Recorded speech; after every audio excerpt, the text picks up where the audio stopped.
For more on the significance of Carney's trip, I'm joined now by Goldy Hyder. He's the president and CEO of the Business Council of Canada. Goldy, good to see you. Thanks for being here. Good to be with you. Thank you. Your guy gets around. You were in South Korea last October for the first meeting when President Xi invited Mark Carney to China. What do you make of how quickly that official visit has happened? Well, I was in Korea when that meeting happened, as a matter of fact, and you know what I understand took place there was a real genuine attempt to say, look, can we normalize our relationship? And it came more from the Chinese side, which is what I found interesting, and that suggests that they are interested in making sure that they can continue to get some of the things that they need from us. And the way you do that, and it's really not a reset, I would say, it's more a recalibration.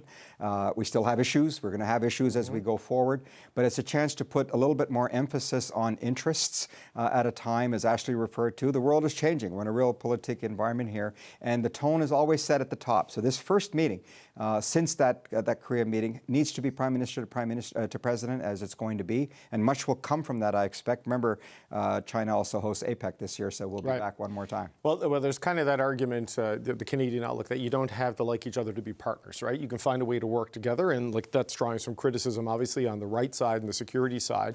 But in terms of economic outcomes, you know, there's disputes over tariffs, canola, seafood, EVs. What do you expect to come out of this? Because the expectation management, which is unusual for this government, has been to manage them low. Well, look, I think it's low for good reason.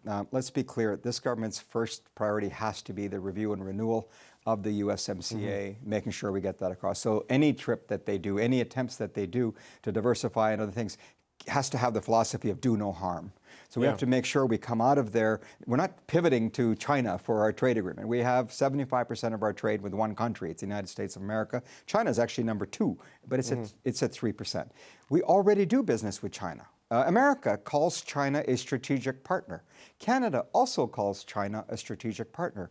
Canada has been supplying them with energy, has been supplying them with agriculture and other things, and in the past they've invested here. But again, realigning with the real politic environment we're in, we're preventing some of that to happen, to which China's saying, will you at least sell me this stuff? So it's in Canada's interest to be able to get our goods to their market. Yes, NATO, of which both of those countries are part, also calls China a strategic risk. So, you know, it's not, you know, the cleanest, well, it's an eyes wide open environment. Absolutely. So what do we expect to come out of this, right? Because Canada adopted the tariffs on Chinese-made electric vehicles that have broad alignment with the United States on this, and this is what's led to the canola issue. Do you expect to see movement on any of that coming out of this? Because it seems that the first meeting might be tough. I think, again, I think the expectations have been managed downward, as you point out, perhaps unusually so. Partly because there is no easy answer to some of the questions that the government is going to be facing and what the Chinese side is going to be saying. So I believe there's going to be more sort of the MOU model of saying we've agreed to talk about certain things. I think you will see an emphasis on 2 things in particular, though: energy and agriculture. It is what China needs. It's what we have. They're already buying it from us. We can increase it. There are some consequences for China to receive some of the oil. We have capacity in the TMX pipeline, which they're already receiving oil from. We have LNG Canada that's up and running. We're going to have phase 2 of LNG Canada. Our ability to provide energy is going to be really key. And remember, China is a country that runs coal plants.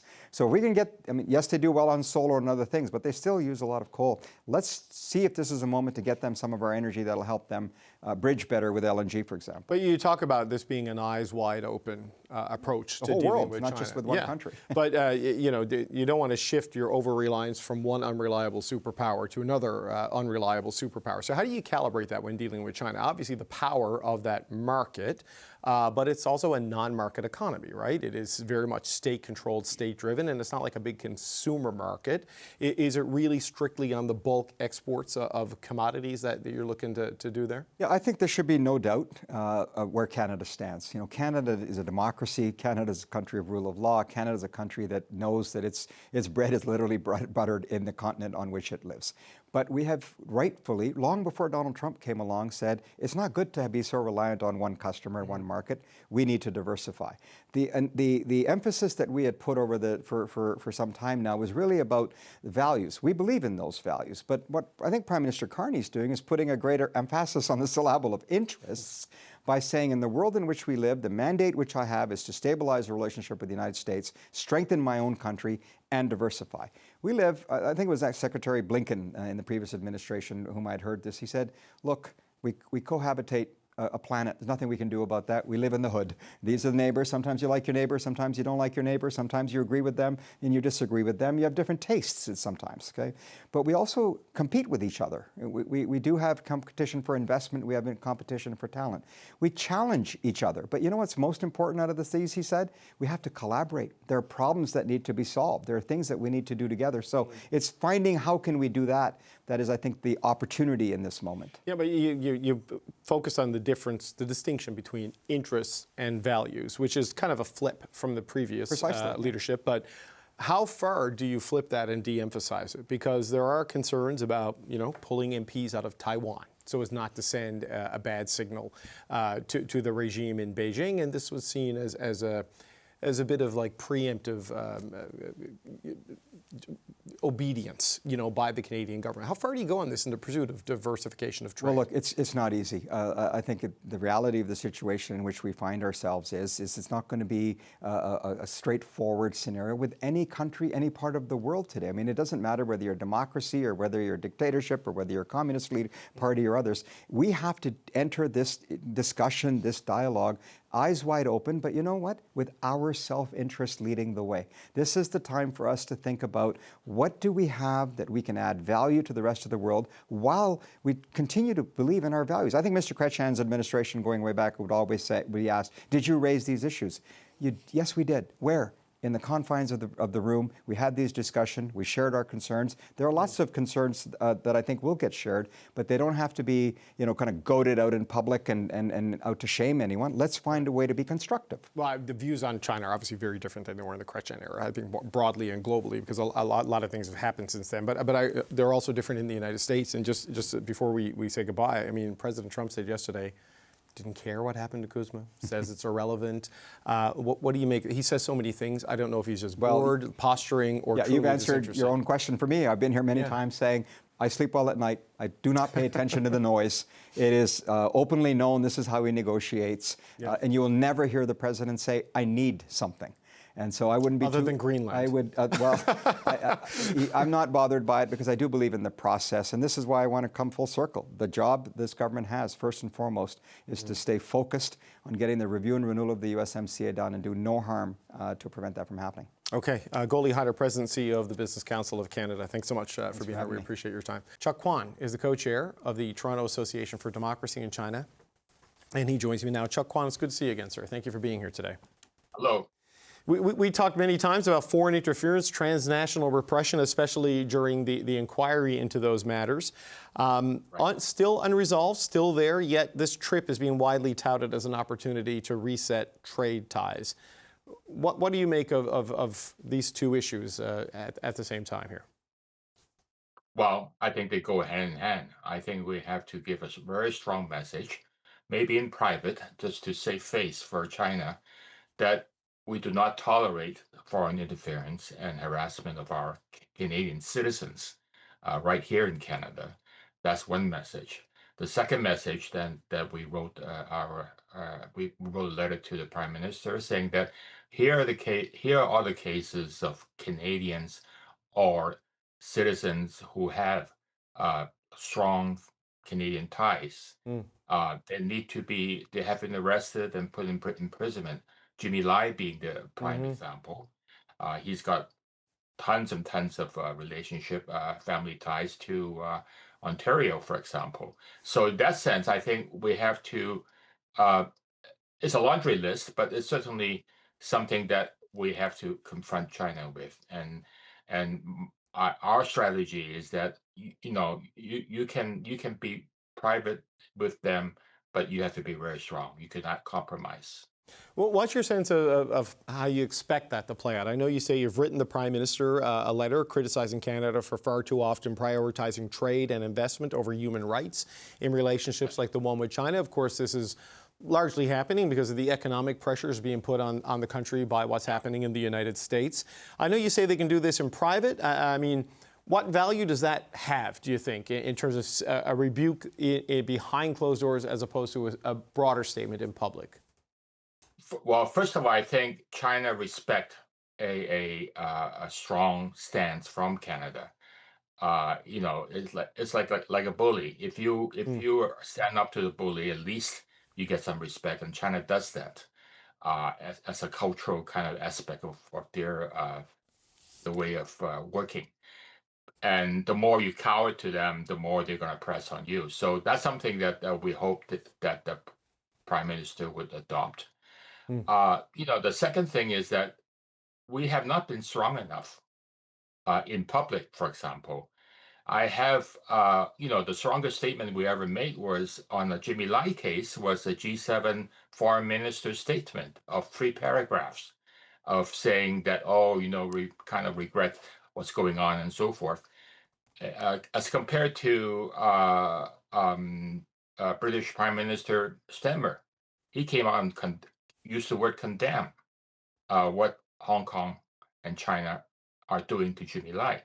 So, and then of course there's Trump, who urged the Xi Jinping to release Jimmy Lai. So I think, as a leader of the group of 7 for this year, I think we need to be stronger in our dealing with China, and I think we should set an example for the international forum as well. Right, and Jimmy Lai, of course, for people, he's a businessman and publisher in Hong Kong who was arrested and charged for violating the security laws of Hong Kong once it reverted back under Chinese control, and he remains in solitary confinement, I believe, in a prison. Yeah, and he's facing sentencing this week, right, potentially life imprisonment. Right, and he's like 79 years old right now. So, and in bad health. So this is something that least we hope that China would do is to just release him right now and let him, live for the remaining of these years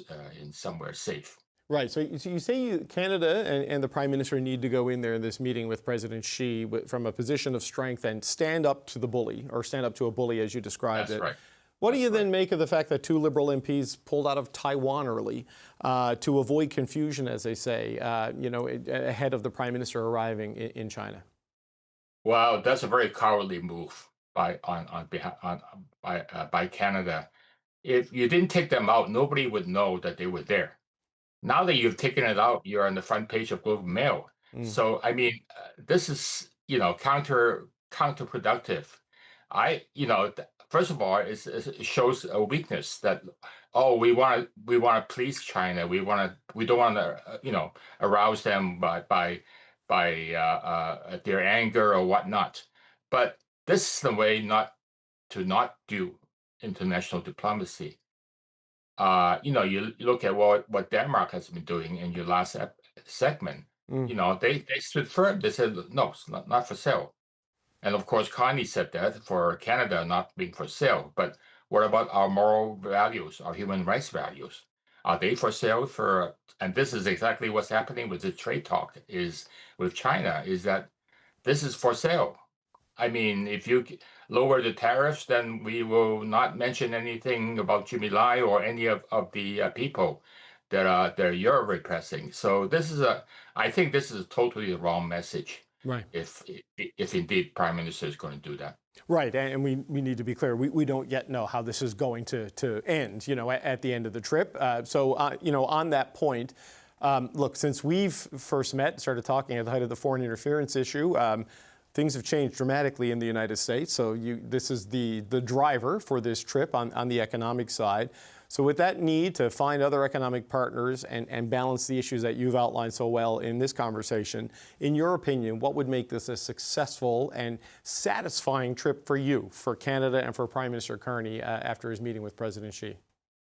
At least we raised the issues, whether, as I said before, whether you do it privately, as Jean Chrétien had done on many of his trips to China, or that's one thing that we want to make sure that China gets the message. Now, whether there's going to be a lowering of tariffs of EVs and other things, I think that's something that basically Carney's between a rock and a hard place right now. So between the U.S. and China. So we don't have a lot of expectation that China will lower the tariffs. We hope there is some symbolic, perhaps a few percentage points or whatever it may be. Yeah. But then, of course, as you know, Canada has to be afraid of what Trump is going to do, knowing that we are trying to, you know, drum up the trade deals with China. So, yeah, I don't sympathize with Prime Minister right now. No, it's a tough job, but you know, and I'm not trying to minimize the impact of tariffs because it's costing people jobs, it's costing people money. Yes. But Yes. you know, these are the dispute. Like this is not the hostage diplomacy that we've seen in the past, for example, right? So Right. they're hoping to recalibrate the relationship, and like just you know, in a quick 30 or 40 seconds or so, Chuck. I mean, what could a renewed relationship look like between Canada and China that could be satisfactory in some way? I think I would hope for at least a recognition that we're both on equal footing, that we're two nations in the world dealing with each other. None of this two Michaels thing, and none of this kind of using Canada as a pawn, or you know, between the U.S. and China. So this is something that I think, uh, you know, if whether you get the results or not, we need to show that we are a nation, we're a sovereign nation. We're not the U.S. We're not going to kowtow to China.